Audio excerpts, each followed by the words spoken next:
ବୋଉ ଗୋଟେ ଇତିହାସ ଯାହା ଭିତରର ସବୁ ପୃଷ୍ଠା ଉଲଟେଇଲେ ଆମ ଅତୀତର ଛୋଟ ଛୋଟ ସ୍ମୃତି ମିଳିଯିବ। ବୋଉ ଗୋଟେ ବଡ଼ ଗର୍ବୀ, ମୋ ପାଖରେ କିଛି ଥାଉ କି ନଥାଉ ତଥାପି ମୋତେ ନେଇ ଗର୍ବ କରେ। ବୋଉ ଗୋଟେ ବଡ଼ ମିଛେଇ, ଦରକାର ହେଉଥିବା ଜିନିଷ ବି ମୋ ପାଇଁ ଦରକାର ନାହିଁ ବୋଲି କହି ସବୁବେଳେ ମିଛ କୁହେ। ବୋଉ ଗୋଟେ ବଡ଼ କାଣ୍ଡେଇ, ମୋ ବିଷୟରେ କେହି କିଛି କହିଲେ ଅଣ୍ଟା ଭିଡ଼ି ବାଗୁଣି ପରି ମାଡ଼ି ଆସେ।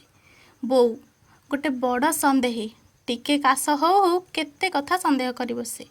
ବୋଉ ଗୋଟେ ବଡ଼ ସିଆଇଡ଼ି, ଯାହା ଆଖିରେ କୋଉ ବି ଛୋଟ ଭୁଲ ଲୁଚେଇ ରଖିବା ଅସମ୍ଭବ। ବୋଉ ଗୋଟେ ଡକ୍ଟର, ଯାହା ପାଖରେ ସବୁ ରୋଗର ନିରାକରଣର ଉପାୟ ଅଛି, ଆଉ ସେ ନିରାକରଣଟା ହେଉଛି ତୁ ଖାଉନୁ ବୋଲି ଏମିତି ହେଉଛି। ବୋଉ ଗୋଟେ ଇଞ୍ଜିନିୟର, ଘରର କେଉଁ ଜିନିଷ କେଉଁଠି ରଖିଲେ ସୁବିଧା ହେବ ତାକୁ ବେଶ ଜଣା। ବୋଉ ଗୋଟେ ବ୍ୟାଙ୍କ ମ୍ୟାନେଜର, ବାପାଙ୍କର ମାସ ଶେଷ ଦରମା ଆସିବା ଆଗରୁ ହିଁ ସେ ଭାବି ସାରିଥାଏ କେଉଁ ଟଙ୍କା କେଉଁ ପଟେ ବ୍ୟୟ ହେବ। ବୋଉ ଗୋଟେ ଏଗ୍ରିକଲଚରାଲ ଅଫିସର, କେଉଁ ଶାଗ କେତେବେଳେ ହେବ, କେଉଁ ଫସଲ କେଉଁ ମାସରେ ବୁଣାଯାଏ, କେମିତି ବୁଣାଯାଏ ତାକୁ ସବୁ ଜଣା। ବୋଉ ଜଣେ ବିଜନେସ୍ ଓମେନ୍, କିଏ ଆମକୁ କେତେ ଦେଇଛି, ଆମେ ତାକୁ କେତେ ଦେବା, କେତେ ଲାଭ କେତେ କ୍ଷତି ସବୁ ହିସାବର ଖାତା ତା ପାଖରେ।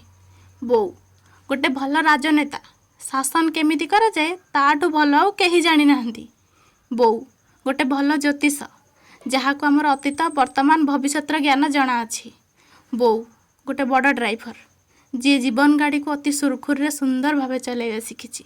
ବୋଉ ଗୋଟେ ବଡ଼ ଶିକ୍ଷକ, ଯିଏ ମାଗଣାରେ ସବୁବେଳେ ନିସ୍ୱାର୍ଥପର ଭାବରେ ଶିଖାଉଥାଏ।